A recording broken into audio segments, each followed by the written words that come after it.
Bonjour à vous. Eh bien, voici la troisième vidéo réalisée avec Philippe Dauté, prêtre orthodoxe.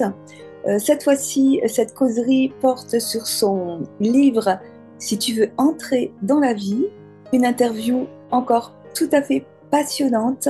Je vous souhaite une très belle écoute. Bonjour Père Philippe. Bonjour Marie. Donc ce livre parle de l'interaction entre la thérapie et la spiritualité. C'est quoi Voilà, j'ai voulu mettre en évidence le fait que premièrement, je crois qu'il s'agit toujours de le dire, on ne peut pas faire l'impasse de sa propre histoire. Il y a des religieux qui ont cru qu'on pouvait comme ça faire l'impasse et tout régler avec la morale en disant, ben voilà, si j'ai un comportement moral, alors qu'est-ce que j'ai besoin d'aller encore regarder mon histoire? Mais on voit bien l'impasse de ce type d'approche par le fait que bien, le comportement, on l'assume tant qu'il n'y a pas des blessures ou des souffrances qui ne nous débordent pas, mais qu'on peut être débordé, et on voit bien aujourd'hui et dans l'histoire comment des religions ont été débordées par leur propre histoire. Donc en fait, tout ce qui n'est pas regardé, tout ce qui n'est pas assumé peut revenir sous des formes les plus délétères. Donc je crois que la connaissance de soi, le regard sur soi-même, la clarification avec soi-même sont des vecteurs fondamentaux, incontournables. Ceci dit, nous sommes tous des êtres blessés. Il y a un travers, c'est de partir dans le victimisme. C'est-à-dire, voilà, de se considérer que tout s'est ligué contre moi, et on a un peu un aspect paranoïaque qui peut se développer. Mais il peut y avoir aussi le fait que même si on a regardé ses blessures, maintenant, la grande question, c'est qu'est-ce que je fais de mes blessures? Et ça nous met dans une perspective, dans un devenir. Donc maintenant que j'ai lu ma propre histoire, comment je vais construire un avenir qui ne soit pas la répétition du passé? Cela ouvre sur la question du sens et ouvre sur toute une dynamique spirituelle. Qu'est-ce qu'on entend par dynamique spirituelle? On entend par là le fait d'exprimer pleinement les potentialités et les richesses qui sont en nous, désencombrés de tout ce qui a pu nous altérer dans le passé. Donc la grande question, c'est comment transformer les blessures en perles. Comment faire de chaque situation, de chaque épreuve, une occasion d'éveil, de conscience et de croissance spirituelle. C'est là l'occasion de ce livre. Donc en fait, on voit bien que la dimension thérapeutique nous renvoie au passé et la dimension spirituelle nous ouvre sur l'avenir.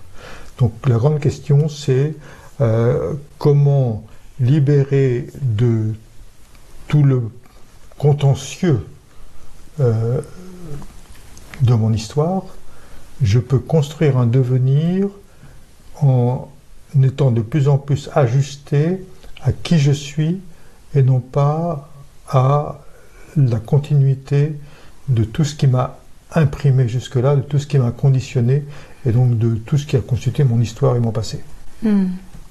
Alors, je n'ai pas lu le livre, hein, contrairement à l'autre que j'avais lu avec beaucoup de plaisir. Et donc moi, ce que j'ai beaucoup dans effectivement cette notion de thérapie qui est plus centrée vers je dirais vers le passé et aussi vers la dimension égotique qui est parce que c'est cette dimension-là qui est blessée en fait. Oui, on peut dire que c'est un être tout entier qui est blessé, mais particulièrement dans l'ego.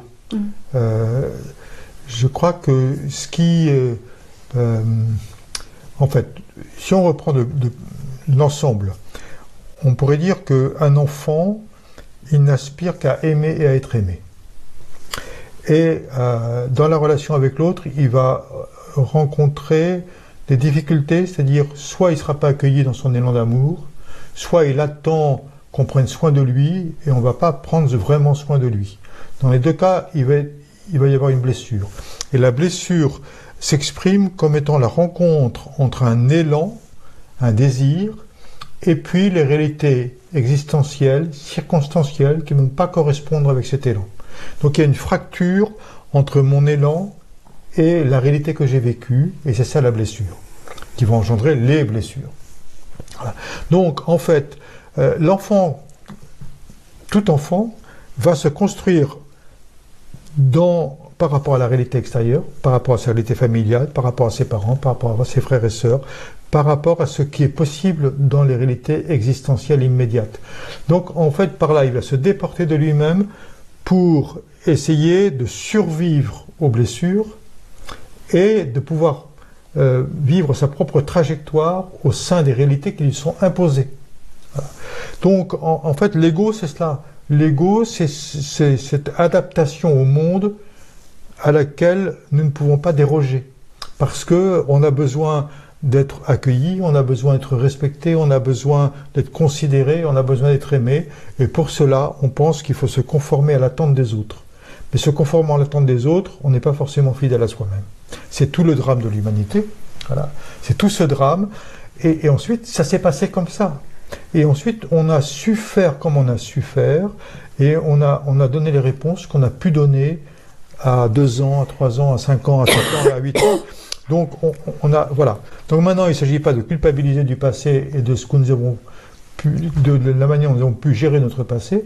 Aujourd'hui, avec une certaine maturité, nous pouvons reprendre ces éléments-là, mais en regardant que, effectivement, premièrement, nous sommes tous des êtres blessés, et que, deuxièmement, eh bien, nous avons mis en place des stratégies de protection, des systèmes de défense, que nous avons élaborés au fur et à mesure pour essayer de survivre aux blessures et de pouvoir assumer notre propre trajectoire dans les conditionnements qui nous étaient imposés. Alors, ceci étant bien mis en place, on voit bien que, en fait, l'ego se présente plutôt comme une élaboration de mode de défense qui est positive. Donc moi je dis merci à l'ego. Merci à l'ego. Parce que s'il n'y avait pas eu cette capacité d'adaptation, eh bien je serais schizophrène, autiste ou voilà. Ou mort peut-être même mort, parfois. Peut-être. Oui. Donc je n'aurais pas pu en tout cas assumer cette traversée. Donc il y a une intelligence de la vie qui est là, et je crois que l'ego fait partie de l'intelligence de la vie. Donc pour moi, je ne suis pas dans une spiritualité où il s'agit de tuer l'ego, oui, c'est ça, qui serait absolument dramatique. Je suis dans la perspective où l'ego est nécessaire, l'ego était nécessaire, et encore aujourd'hui, j'ai besoin de protéger une certaine intimité par rapport au regard extérieur, en montrant un paraître. Donc il y a un paraître, je protège une intimité, et je pourrais me libérer de ce paraître au fur et à mesure que je pourrais être en vérité. Ça veut dire me dévoiler dans mes fragilités, dans mes vulnérabilités intérieures, et que je pourrais les assumer dans le regard de l'autre. Donc pour moi, le rapport de l'être et de l'ego est un rapport où en fait, plus je vais entrer dans une maturité intérieure, plus je vais pouvoir me dévoiler dans ce que je suis, sans avoir peur du retour de l'autre, ou bien sans avoir peur d'être, je dirais, fragilisé, ou peut-être même déséquilibré par l'autre. Voilà. Donc, en fait, pour moi, l'ego est nécessaire, et il est là comme un mode, comme une persona, disait Jung, c'est-à-dire une interface entre le monde et moi, et j'ai à assumer ma propre histoire, pour pouvoir m'assumer tel que je suis, jusqu'à m'exposer dans qui je suis, sans avoir peur du regard de l'autre, ou du jugement, ou de la condamnation de l'autre. Oui, c'est important tout ce que vous dites, parce que, en fait, j'ai commencé par cette question-là, parce qu'en fait, je trouve qu'il y a vraiment une grande confusion concernant le travail spirituel, et où on entend dire souvent il faut tuer l'ego, alors que l'ego, c'est une dimension qui s'est mise en place, effectivement. Alors, moi j'ai une définition un peu plus large de l'ego, mais c'est une dimension, en tous les cas, qui est là pour nous protéger et qui est très souvent blessée. Donc, vouloir tuer une dimension qui est là pour nous protéger et qui est blessée, mais c'est assassin. C'est assassin. Donc voilà, c'est comme si l'ego était l'obstacle. Il est bien un obstacle, mais un obstacle nécessaire. Maintenant, il s'agit, je dirais, de pouvoir s'assumer pleinement dans sa différence, dans le regard de l'autre. C'est ça la question. Et plus on sera soi-même, moins l'ego donc les systèmes de défense, les modes de protection seront nécessaires, et ça va se dévitaliser de soi-même. Donc on n'a pas de travail sur l'ego. Moi j'aime bien, quand je suis en dialogue avec les bouddhistes en particulier, et qu'on parle de la question de l'ego, moi je leur renvoie la question, qui travaille sur l'ego? C'est qui travaille sur l'ego? Comme il n'y a pas en tradition bouddhiste de distinction entre le je et le moi, entre le soi et le moi, alors on est piégé. Parce que si c'est l'ego qui travaille sur l'ego, on est encore enfermé dans le système de l'ego. C'est-à-dire, en fait, dans un ensemble de représentations qu'on a de soi-même. Or, en fait, s'il y a une capacité de pouvoir regarder en nous les mouvements de l'ego, c'est-à-dire on peut se voir en train de faire telle chose, on peut s'entendre en train de dire telle chose, qui n'est pas forcément en phase avec ce qu'on veut dire et ce qu'on veut être. Voilà. Donc si on est dans cette capacité d'autoréflexion, de voir des choses, des comportements que l'on exprime et qui ne nous conviennent pas, c'est qu'il y a bien une instance intérieure. Cette instance, elle est l'instance du je en tradition judéo-chrétienne, c'est-à-dire qu'il y a une dimension de l'être qui peut poser un regard sur les comportements et sur les manières d'être. Et donc, ça nous permet une chose, cet éveil de conscience, cette possibilité de regard, c'est de pouvoir nommer les mouvements de l'ego. Et ensuite, eh bien, le processus nous amène vers une désidentification de l'ego. Donc, ça dit une chose ici, le problème n'est pas l'ego, le problème c'est d'identifier à son ego. C'est comme quelqu'un qui est dans la vie politique, il est identifié à sa fonction politique. Et donc, c'est quelqu'un qui est insupportable parce qu'il veut défendre une cause et il ne peut pas prendre de recul par rapport à cela. Il est cela. En fait, il est identifié à un rôle, à une fonction.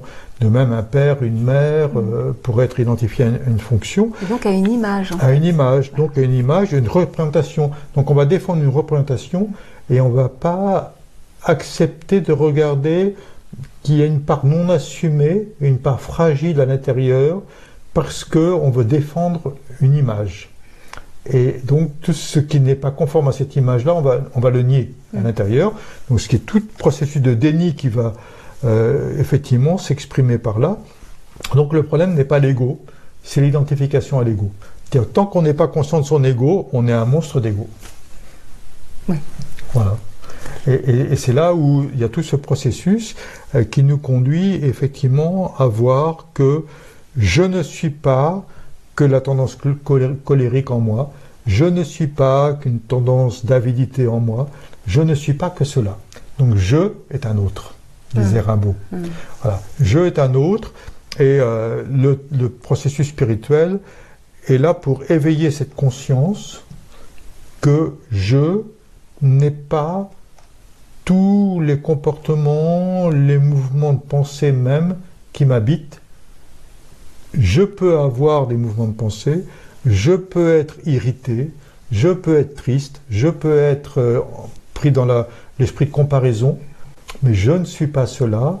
Ça veut dire que tous ces mouvements sont en moi, et d'ailleurs tous ces mouvements sont en chaque être humain, et le processus de libération vient du fait qu'on peut les regarder, pour les nommer, pour s'en désidentifier, je ne suis pas cela, et c'est ça tout le processus spirituel.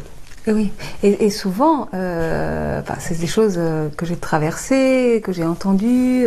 La grande erreur dans la spiritualité, c'est justement de ne pas prendre cette dimension de l'ego et de la blessure en compte, de vouloir même l'éradiquer, d'en faire fi, d'être dans la fuite ou le rejet de cette dimension, et du coup de renforcer les identifications et de développer ce qu'on appelle l'ego spirituel.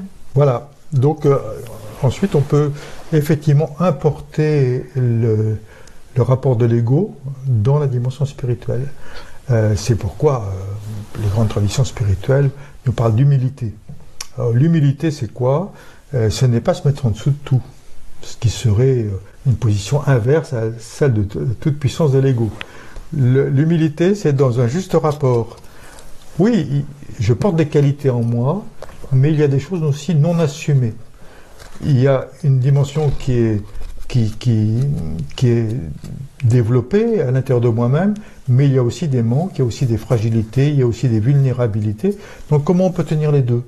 Comment on peut tenir en même temps cet être qui est en chemin et capable de conscience, et en même temps cet être fragile, qui a aussi ses failles, et qui a aussi ses blessures, et qui gère autant que faire se peut ses blessures, mais prétendre qu'on a tout assumé, c'est quelque chose qui serait déplacé, et en tout cas qui empêcherait le progrès spirituel.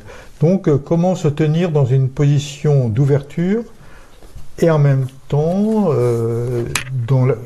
être assis sur une certaine maturité, donc sur l'enrichissement de l'expérience en fait. Voilà.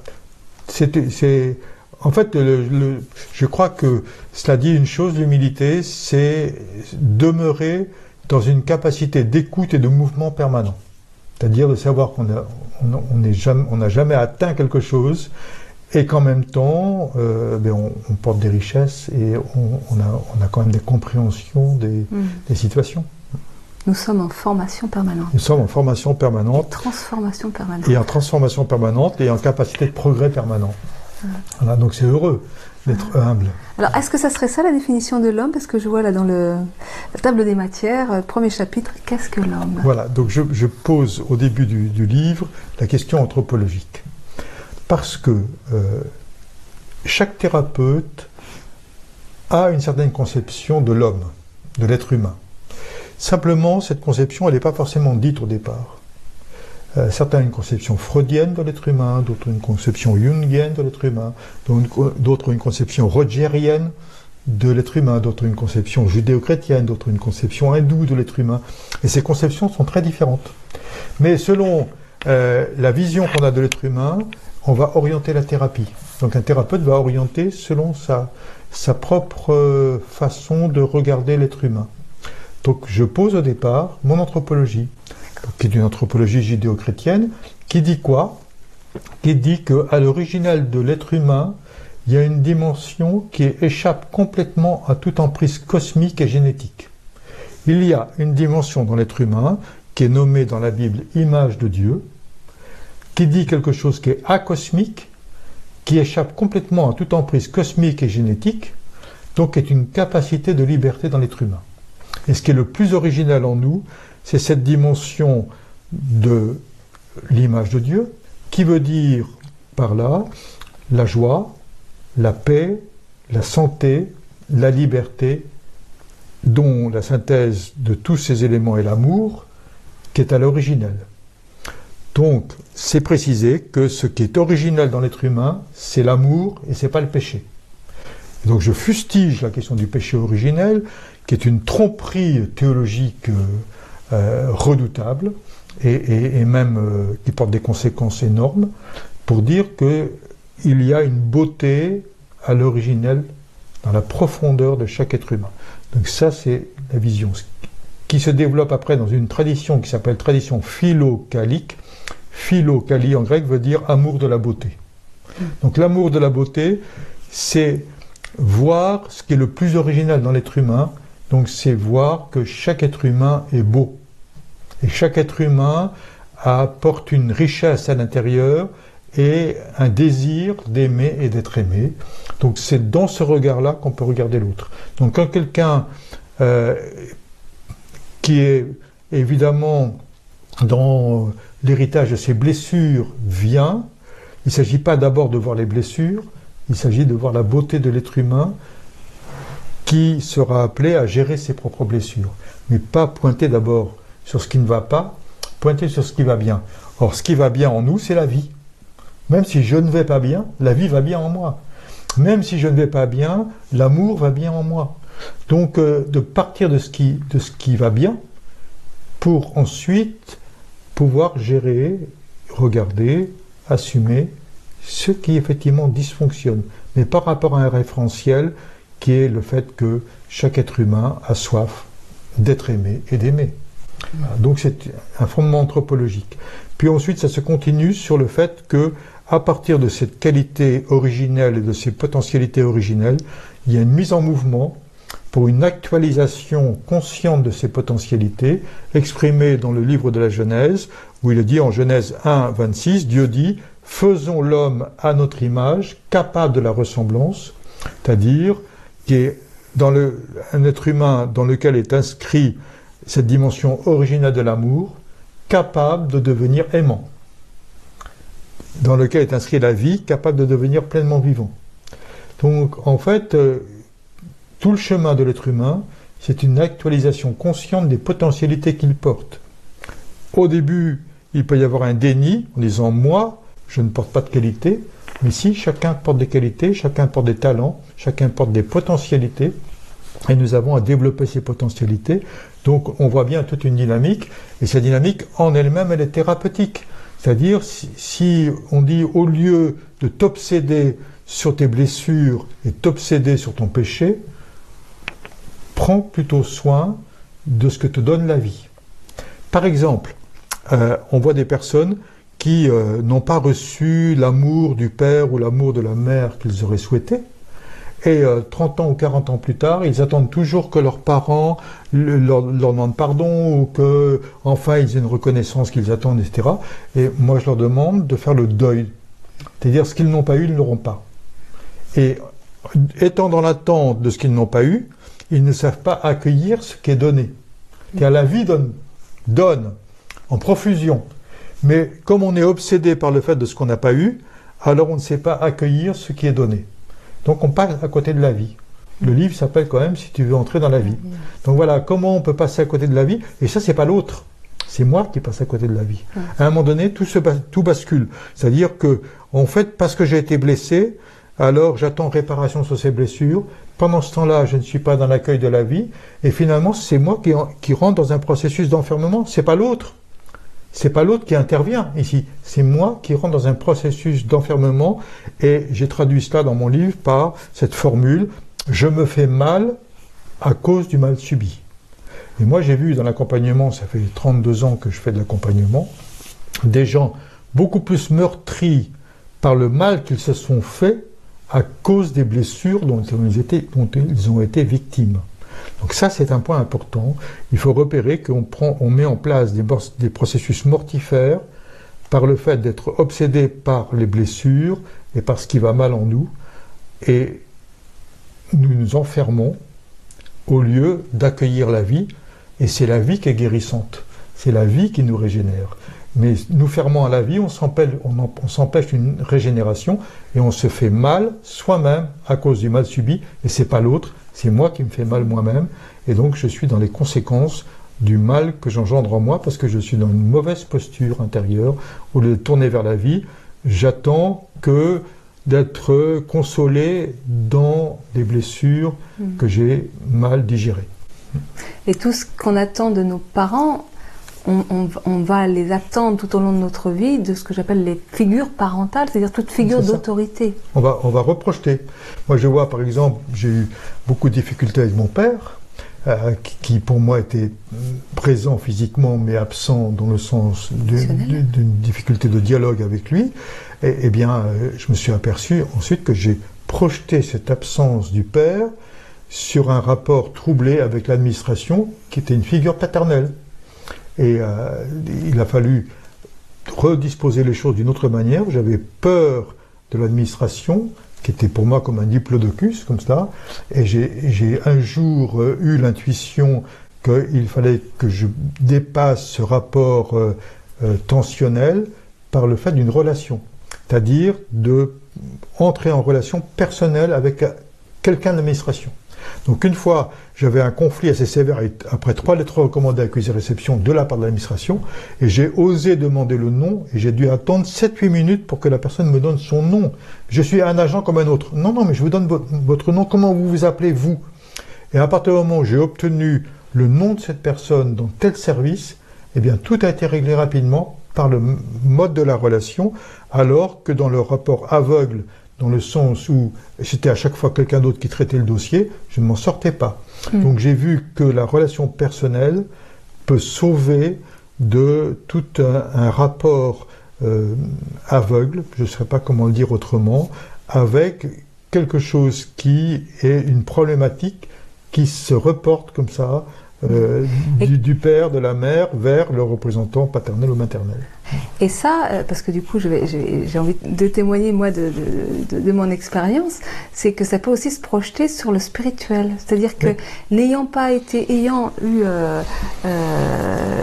des parents absents et violents, et bien quelque part, je me suis sentie abandonnée et pas aimée par le Père avec un grand P et la Mère divine aussi. Ça, voilà.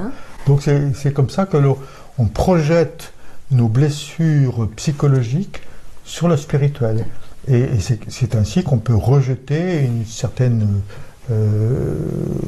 façade ou un certain visage de la religion parce que j'attends quelque chose de Dieu le Père et comme je ne reçois pas en conformité avec ce que j'attends, alors je rejette. Et on est dans un rapport... En fait, je dirais, quand le plan psychologique n'est pas soigné, effectivement, ça peut amener une déviation sur le plan spirituel. Et on est là par rapport à quelque chose qui est, justement, on met la blessure au centre, au lieu de mettre la vie au centre. Et c'est bien toute la problématique. Alors, c'est quoi la vision unitive ? La vision unitive. La vision unitive, c'est que tout procède de l'unité. Dans le cosmos, nous voyons la biodiversité, mais toute la biodiversité procède de l'unité du vivant. C'est-à-dire qu'en fait, la diversité, elle jaillit comme le soleil nous éclaire de sa lumière. Cette lumière peut être diffractée à travers toutes les couleurs de l'arc-en-ciel, mais c'est toujours la même lumière qui est diffractée. Donc il y a bien une lumière unique, qui est diffractée à travers différentes couleurs. Eh bien, l'unité du vivant est diffractée dans la biodiversité. Donc tout procède de l'unité. J'ai dit ça par rapport au fait qu'on a introduit du dualisme, de séparation, en disant, voilà, ça c'est bien et ça c'est mal, et qu'en fait, on est là dans des catégories de comparaison, d'évaluation, et du fait que les choses seraient différentes d'une autre manière que les autres. Or, en fait, tout procède de l'unité, ce qui veut dire que tout est complémentaire. Il ne s'agit pas d'opposer ceci à cela, mais il s'agit de voir en quoi ceci est complémentaire à cela. Donc on passe d'un registre du dualisme ou ceci ou cela, ou le bien ou le mal, à un registre où il s'agit de prendre et ceci et cela, et ça change tout. C'est-à-dire on est là dans l'intégration des opposés complémentaires, et c'est tout le dynamisme. Donc je reprends tout le message biblique pour dire que la création, ce qu'on appelle création, c'est le fait de tout un processus de différenciation. Donc dans le livre de la Genèse, chapitre 1, il est dit, dans le principe, Dieu crée les cieux et la terre. Donc il y a cieux et terre, et dans cette différenciation, il y a toutes les différentes conjugaison de cette différenciation qui est lumière, ténèbres, eau d'en haut, eau d'en bas, sec, humide, Adam, Adama, féminin d'Adam, masculin, féminin. Nous voyons apparaître toutes ces polarités. Et ces polarités ne sont pas exprimées pour qu'elles rentrent en opposition, mais pour au contraire éclairer les différents visages de l'unité à travers ces polarités. Donc ensuite, tout le chemin est un chemin de mariage. C'est-à-dire nous avons à nous différencier de notre inconscient pour épouser notre inconscient. Nous avons à nous différencier de notre féminin intérieur, homme ou femme, pour épouser ce féminin. Ce qui veut dire que nous n'avons rien à rejeter, tout à intégrer, mais nous ne pouvons intégrer et épouser que si c'est différencié. Sinon, si on est dans la confusion, on n'épouse pas, on est identifié à. Voilà. Donc c'est tout ce processus-là qui est un processus de vie. On dit rien d'autre chose qu'une dynamique de vie. Et donc ce qui nous intéresse, c'est la vie. Donc pour moi, la quête de vérité, la recherche de vérité, c'est la recherche de ce qui est vrai, c'est-à-dire de ce qui est réel. Donc quête de vérité, quête du réel, pour moi c'est la même chose. C'est-à-dire qu'est-ce qui est vrai? En final, on peut croire ce que l'on veut. Les religions peuvent croire ce qu'elles veulent. ce qu'elles veulent, il n'y a de réalité que la réalité. Donc la question, c'est comment sortir des illusions pour enfin voir les réalités telles qu'elles sont. C'est bien le processus que nous avons à faire par rapport et à vivre par rapport à des épreuves. Dans les épreuves, on peut ne pas accepter ce qui se passe, on ne peut pas accepter le comportement de l'autre, on ne peut pas accepter voilà, des choses qui se présentent à nous, mais à un moment donné, il n'y a de réalité que la réalité. Donc tant qu'on n'acceptera pas cette réalité comme elle est, alors on fera des contorsions, des acrobaties pour essayer de s'arranger avec ce que l'on veut croire de la réalité, mais on n'aura pas atteint cet accueil de la réalité.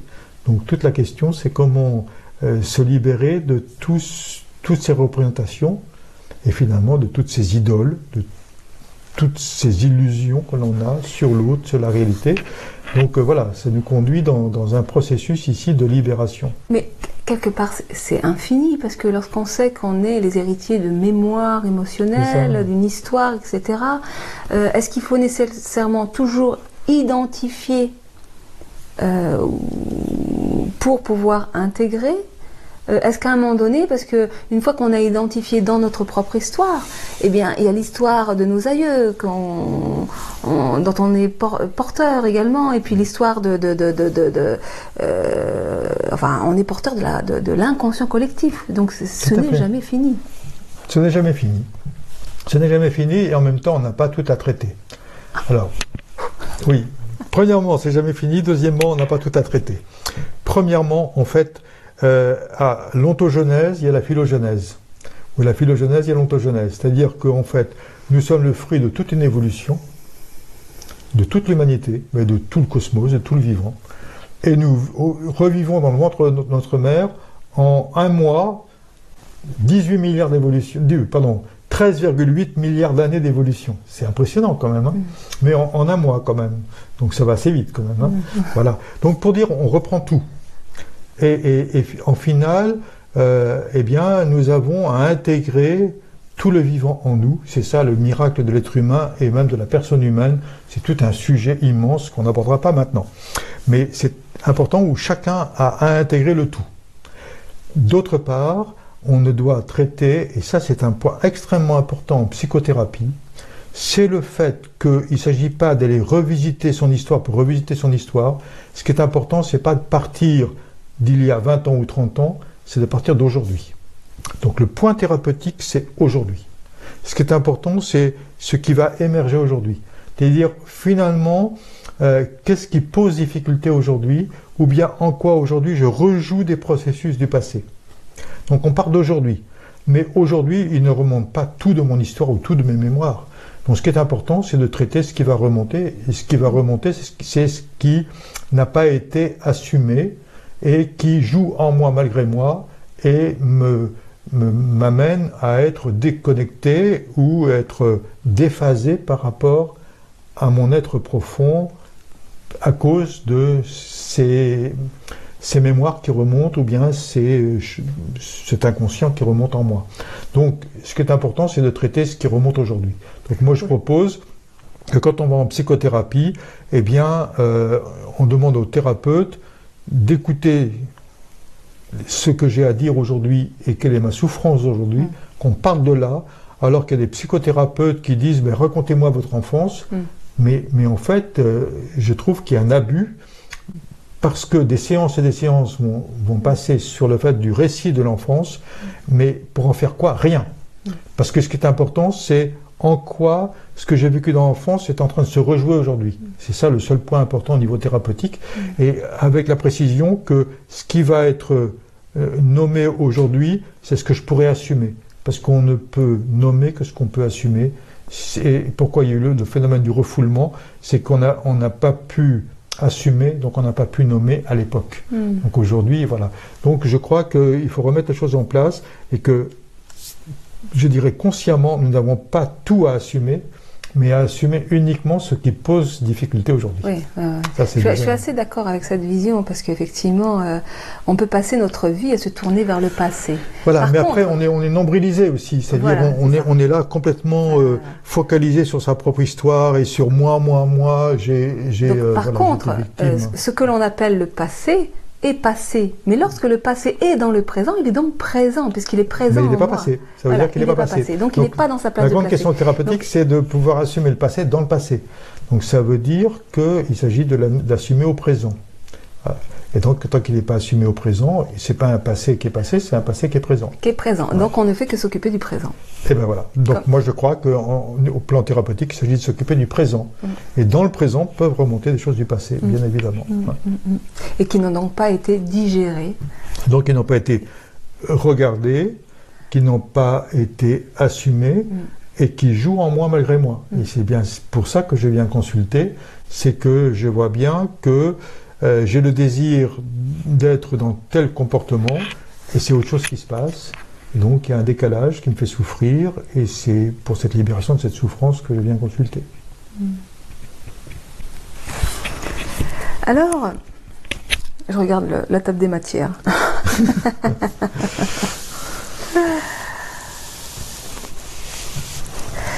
La métanoïa. Ah voilà, la métanoïa, c'est un point clé. Donc la métanoïa, on en a déjà parlé sans nommer la métanoïa. Alors, ce qui est étonnant, c'est que c'est un terme grec, métanoïa. J'ai gardé le mot métanoïa parce que les traductions françaises de métanoïa contredisent le sens du mot métanoïa. C'est quand même un peu problématique. Ouais. Donc métanoïa est traduit par repentir et par pénitence. Mais quand on dit pénitence, d'abord on pense à un mea culpa, donc à toute une approche de culpabilité. Et puis d'autre part, quand on pense repentir ou pénitence, on pense effectivement qu'il s'agit d'être dans la reprise d'un passé qu'il faut transformer. Voilà. Mais en fait, on est tourné vers le passé, alors que le mot métanoïa nous oriente vers l'avenir. La métanoïa est très bien exprimée dans l'évangile de Jean au chapitre 9, où il y a des apôtres qui présentent à Jésus un aveugle de naissance. Donc il est né aveugle. Et la question est intéressante aujourd'hui. Les apôtres demandent à Jésus, est-ce que c'est lui ou ses parents qui ont péché pour qu'il soit né aveugle? Donc lui ou ses parents, c'est la question transgénérationnelle. Et à la question transgénérationnelle, le Christ répond, ce n'est pas que lui ou ses parents aient péché, ça veut dire que le principal, l'essentiel, c'est pas là, c'est pour que se manifeste la gloire de Dieu. Donc, à la question posée relativement au passé, le Christ renvoie sur l'avenir. Donc la question n'est pas tant du pourquoi que le pour en vue de quoi. Voilà. Donc, en fait, ça renvoie à une chose. Si, par exemple, je vais consulter un médecin et qu'il y a un diagnostic du cancer, le cancer, il est là, diagnostiqué, donc il est bien dans la conséquence d'un passé. Il y a bien un processus qui s'est mis en place jusqu'à aujourd'hui, qui fait que ça aboutit au cancer. Si on en est là, alors, si on est dans cette perspective, ça veut dire que je suis victime du cancer et que déjà le cancer a un ascendant sur moi. Mais le diagnostic lui-même peut déclencher une prise de conscience qui va me conduire à faire un chemin que peut-être je n'aurais jamais fait s'il n'y avait pas eu ce diagnostic qui est venu me secouer et venir me provoquer. Voilà. Et que ce que je veux mettre en place peut-être me conduira sur une ouverture spirituelle que je n'aurais jamais vécue s'il n'y avait pas eu ce tremblement de terre. Voilà. Et donc, le Christ propose que on ne soit pas complètement aliéné à cette réalité qui se propose ici, mais de mettre l'accent sur ce que je vais en faire. Donc c'est toute cette articulation thérapie et croissance spirituelle. Qu'est-ce que je vais faire de ce diagnostic? Donc c'est bien la métanoïa, dans le sens où la métanoïa pose la question de qu'est-ce que je vais en faire, au lieu d'être dans le pénitence et le repentir en disant qu'est-ce que j'ai fait de mal pour en arriver là. Donc c'est pas qu'est-ce que j'ai fait de mal, c'est comme ça, mais maintenant qu'est-ce que je vais en faire de bien, si je puis dire, en quoi je vais entrer dans une dynamique de vie grâce à cela et non plus à cause de cela.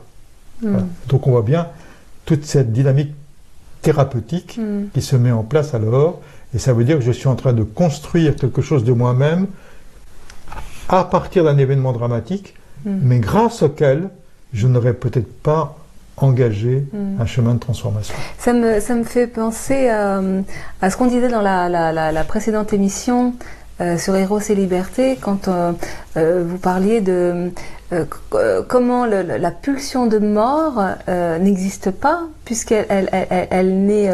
en fait, non, c'est pas qu'elle n'existe pas. C'est le refoulé de la... Oui. Elle est bien réelle, la pulsion de mort. La pulsion de mort, elle est bien réelle, mais qu'elle n'est que le refoulé de... Elle est le refoulé de la force de vie en moi. Quand je refoule la vie, alors apparaissent les pulsions de mort, mais qui sont réelles pour autant. Simplement, derrière la pulsion de mort, c'est important de voir quelle est la force de vie qui a été refoulée. Ça, c'est important. Ça veut dire que c'est une lecture thérapeutique différente. Voilà. Et en fait, ce que j'entends et ce que je pense aussi profondément, c'est que derrière ce qu'on va étiqueter comme étant le mal, comme étant une épreuve, comme une difficulté, se trouve toujours une pulsion de vie. Enfin, oui, voilà, exactement. C'est souvent l'expression d'une résistance justement à cette pulsion de vie, à l'expression de l'amour. Ah, tout à fait. Donc on peut voir que tout ce qui s'exprime en pulsion de mort dans le monde et en moi montre un refoulement de cette force de vie que je n'ai pas pris en main. Aujourd'hui, par exemple, concrètement, on est là face à une problématique écologique.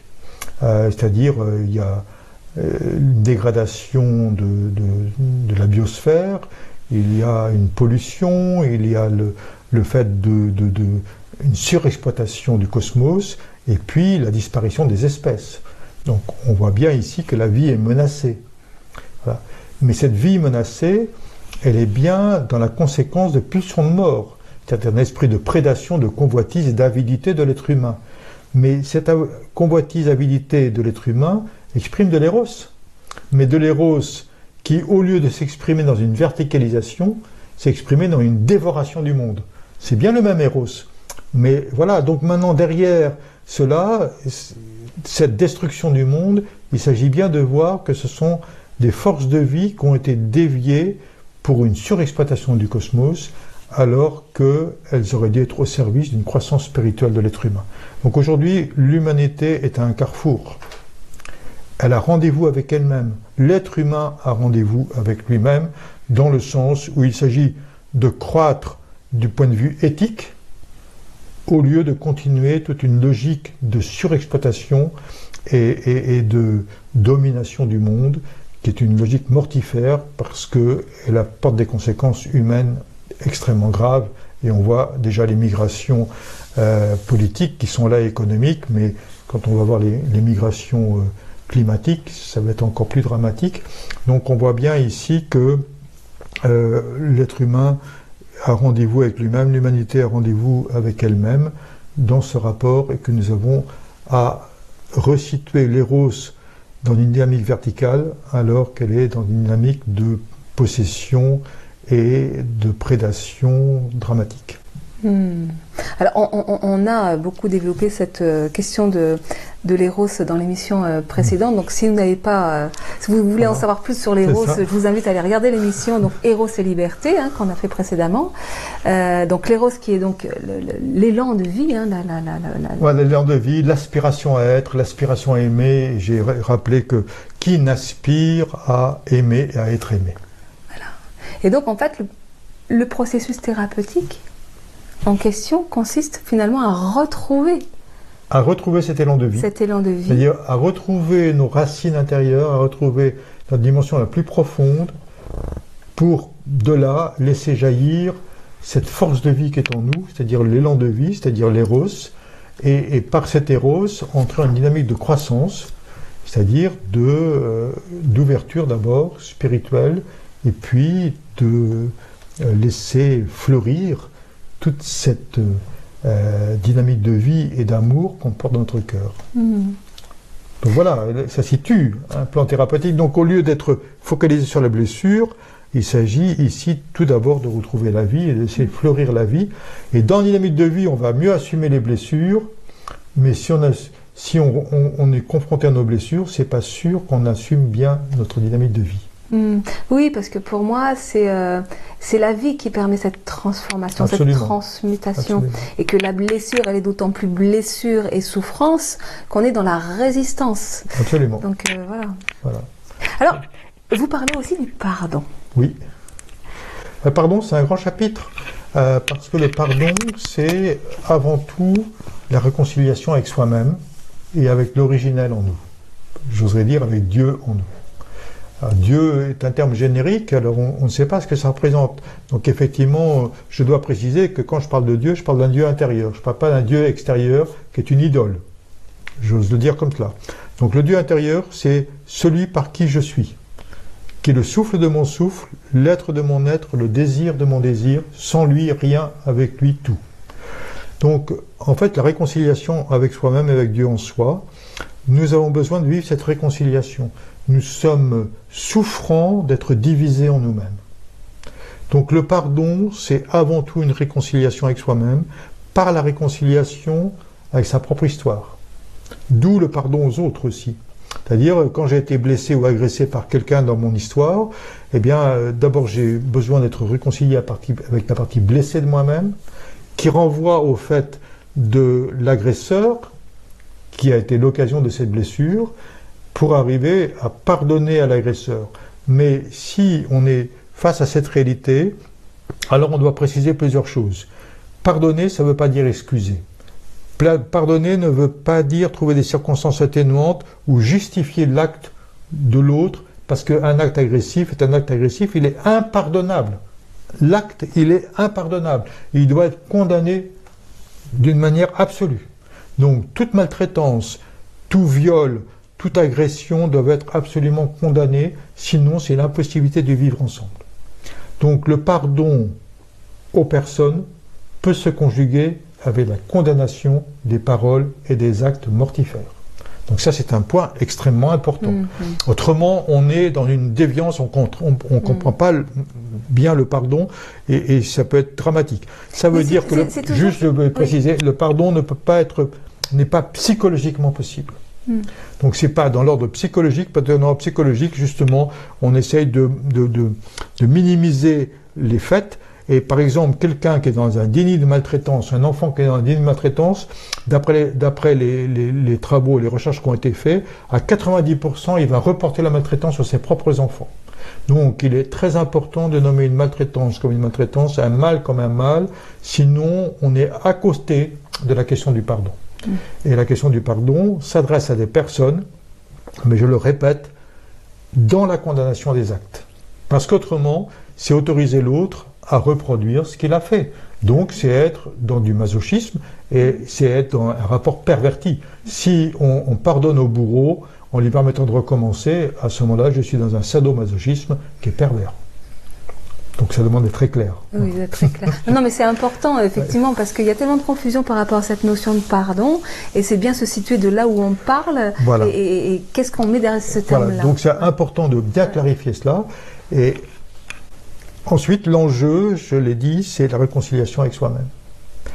Ensuite, le pardon ne veut pas dire réconciliation, parce que le pardon, c'est une posture intérieure qui dépend 100% de moi, mais la réconciliation ne dépend qu'à 50%, parce qu'il y a 50% l'autre.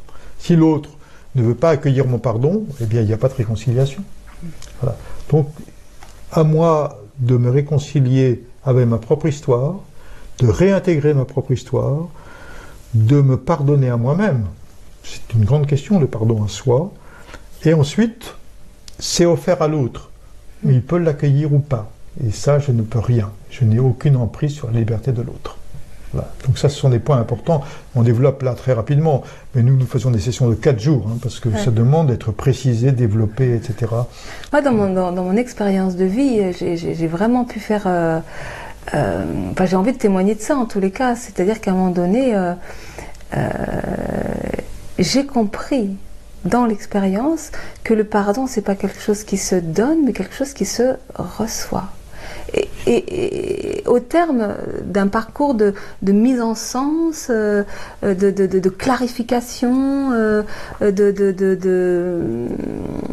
Oui, on va effectivement à un moment donné prendre à bras le corps la blessure, on va poser des mots, on va pouvoir partager ces mots, on va pouvoir et qui à un moment donné, il y a quelque chose vraiment moi qui s'est transformé, transmuté en moi et où j'ai reçu littéralement le pardon. Et ce pardon, ça a été l'ouverture du cœur, quoi. C'est à un moment donné, je passe dans quelque chose.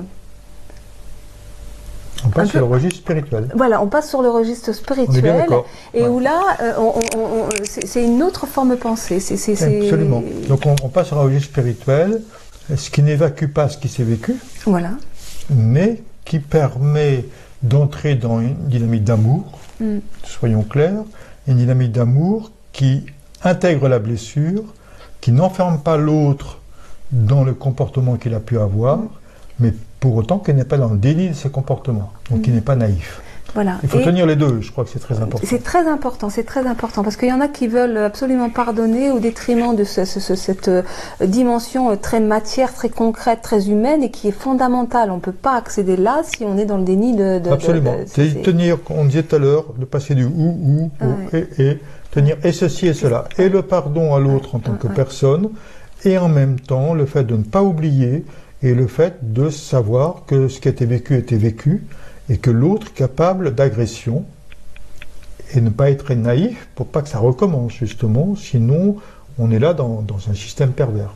Il y a quelque chose qui est, parce que moi je vois, il y a beaucoup de thérapies par le pardon, enfin, etc. Et les dérives, attention, c'est à trop vouloir pardonner, on finit par passer à côté du véritable pardon, puisqu'il n'y a rien à vouloir dans cette histoire. Vous avez bien dit tout à l'heure que le pardon, on le reçoit. Oui, voilà. C'est ça. Donc c'est pas vouloir. Oui. C'est pas vouloir dans le sens où il faut. Voilà. Si c'est dans le il faut, ça veut dire que on veut évacuer la problématique par il faut pardonner, comme ça on passe à autre chose. Mais moi j'ai vu combien de fois, ça fait 32 ans qu'on fait les sessions du chemin de guérison, il y a des personnes qui avaient cru pardonner, puis à un moment donné on soulève un point et ces personnes se mettent en colère ou explosent en sanglots. L'émotion révèle que les choses ne sont pas réglées. On a cru et on aurait bien voulu que ça soit réglé, voilà, mais c'est pas réglé. Et en fait, est-ce que c'est jamais réglé? Ça veut dire que c'est l'amour qui guérit, mais l'amour, c'est toujours une disposition à toujours actualiser comme ça. Et en fait, effectivement, il y a la cicatrisation de la blessure par l'amour, mais la réalité qui a été vécue, elle a été vécue, elle est là. Et on peut la transcender par l'amour, mais n'empêche qu'elle reste toujours une réalité. Donc il s'agit, à partir du moment où, effectivement, accueillir la vie et l'amour en soi, accepter d'entrer dans le ressenti de cette dimension, et l'amour fait tout le travail. Donc se laisser aimer, de l'amour, si je puis dire, moi je dirais se laisser aimer de Dieu, et en se laissant aimer, alors on permet de reprendre la réalité sur un autre plan, ce qui n'efface pas le plan existentiel, mais qui permet de poser un autre regard, un autre rapport vis-à-vis du vécu et de ce qui a été subi. Et ce qui permet aussi, paradoxalement, c'est-à-dire que c'est même pas un paradoxe, c'est un constat, moi je vois bien à travers ma vie, c'est que quand on regarde après le chemin parcouru, on s'aperçoit moi je m'aperçois que je vivais comme des souffrances terribles. D'abord on s'en détache, mais ça devient des véritables œuvres d'art, voire même c'est comment j'ai de mes plus grandes blessures, des plus grandes failles, j'en ai fait des talents. Voilà, exactement. Comment transformer les blessures en perles, c'est ça dont on a parlé tout à l'heure. Par exemple, moi qui étais complètement très longtemps dans la confusion, je me sentais emmêlée, complètement emmêlée, voilà. Aujourd'hui, j'ai développé, parce que je suis une très grande intuitive, et j'ai développé ce 6e sens de démêler les nœuds de l'âme. Voilà, et donc les nœuds, les failles, et donc je les identifie dans l'être humain. Bon, je m'intéresse à la médecine de l'habitat aussi, donc je détecte les failles, les nœuds, et j'ai une grande capacité à cela. Et donc c'est vraiment... Et pareil, moi qui avais des très grandes blessures au niveau du toucher, hein, c'est-à-dire que c'est le sens qui a été blessé, et je suis devenue clairsentiente. Voilà, donc c'est comment... Voilà, comment les choses peuvent muter dans le pardon, justement. Quand on a bien compris la question du pardon. Alors vous parlez aussi de la vraie vie, entrer dans la vraie vie. Oui. C'est quoi la vraie vie? C'est quoi la vraie vie? C'est quoi la vraie vie? Donc c'est référence à un passage de l'Évangile où il y a un jeune homme qui vient voir Jésus et qui lui dit qu'est-ce que je dois faire pour entrer dans la vraie vie. Il lui dit pour entrer dans la vraie vie, pratique les commandements. Les commandements, c'est tu aimeras ton prochain comme toi-même. Donc aime. Voilà. Et aimer, ça veut dire aussi, ça reprend les 10 commandements, c'est tu ne tueras pas, tu ne voleras pas, tu ne commettras pas d'adultère, tu ne te feras pas d'idole. Donc en fait, on a la loi est donnée là pour nous permettre un vivre ensemble, pour que les choses s'articulent dans un respect les uns des autres. Mais une fois qu'on a respecté la loi, on n'a pas encore compris ce qu'est l'amour. Donc c'est là où le jeune homme lui dit mais voilà, j'ai fait tout cela, mais qu'est-ce que je dois faire encore? Et Jésus lui dit, si tu veux, et c'est intéressant parce qu'il y a la question du désir, si tu veux, est-ce que tu as le désir? Si tu n'as pas de désir, rien ne se fera. Si tu veux être parfait, va avant tout ce que tu as, donne-le aux pauvres, puis viens et suis-moi. Donc en fait, il dit, d'un côté, tu as accompli les choses qui ont été dictées par la loi, mais ça ne suffit pas. Maintenant, c'est soit en relation. Donc devenir pleinement vivant, entrer dans la vie, c'est entrer dans l'univers relationnel. Alors certainement, l'univers relationnel, c'est-à-dire d'être dans le partage et la relation de coopération avec les autres. Et je crois que c'est cela qui est la réponse aujourd'hui à toute la problématique de la chosification du monde et de la marchandisation du monde, c'est d'intensifier les relations humaines que nous avons les uns avec les autres, mais pas seulement. C'est la relation avec tous les vivants, avec les animaux, avec les végétaux, d'entrer dans la dynamique de vie. Donc entrer dans la vie, c'est participer de l'univers du vivant et voir le cosmos comme un univers vivant, dialogal, qui est un lieu de dialogue, et entrer dans cette dimension de dialogue où on peut entendre parler l'arbre, on peut entendre gémir l'écureuil, on peut entendre le chant et comprendre le chant des oiseaux qui nous parlent de toute une dimension de l'invisible, révélée dans le visible.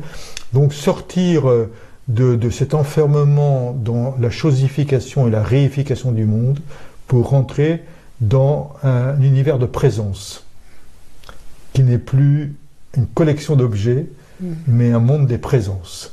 Voilà. Et quand on est dans cette dynamique du vivant et cette dynamique des présences, alors on voit que tout n'est qu'émerveillement et que en fait la grande tristesse, c'est le refus d'ouverture ou d'accueil des présences, c'est-à-dire le non-respect de chaque être vivant comme étant essentiel à toute l'humanité, mais aussi à toute la planète et aussi à tout le cosmos. Donc on entre dans une autre dynamique qu'on appelle mystique. Mystique, ça veut dire qu'on touche ici la dimension du mystère du vivant, présent et à l'œuvre à travers chaque élément cosmique qui est comme lieu de présence et manifestation du plus sublime dans une réalité visible. Voilà. Donc là, on entre dans une contemplation.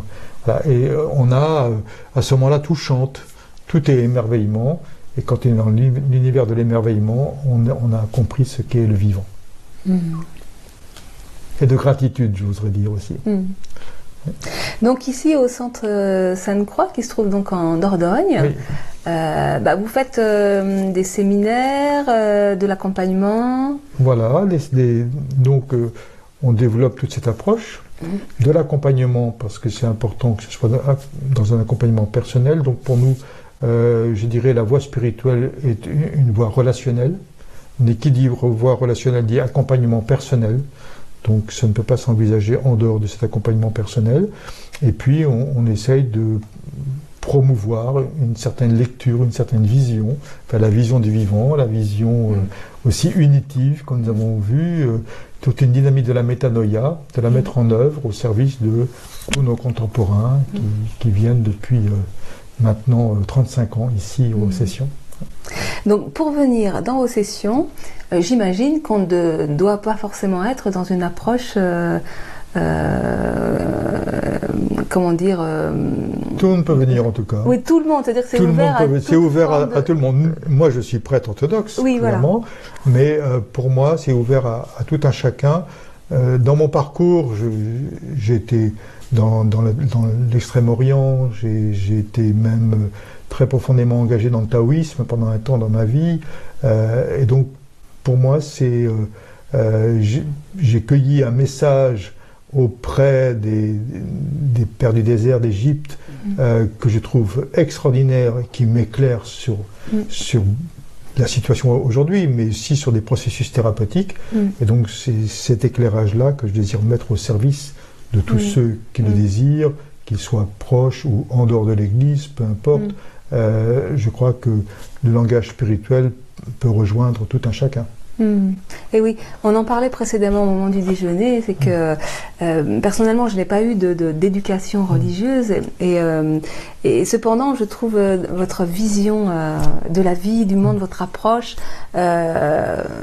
vraiment très proche de ma vision, très proche de mon expérience, parce que c'est vrai que ce que je développe, ce que j'aime partager est vraiment ancré et issu de mon expérience de vie, et c'est pas quelque chose que j'ai appris ni dans les livres ni dans et dans tout ce que vous dites, dans tout ce que vous partagez, je ressens vraiment une très grande ouverture de cœur et qui va bien au-delà de toute forme de religion ou de spiritualité, au-delà des mots, je dirais. C'est ça. Mais la religion est au service, donc ensuite elle est là comme un cadre, et ce qui est important, c'est tout ce souffle qui peut s'exprimer à l'intérieur, et à ce moment-là, dans ce souffle-là, on rejoint le vivant, et dans le vivant, eh bien, on communie tous dans ce vivant. Merci Père Philippe. Merci beaucoup. À bientôt. Merci. Au revoir à tous.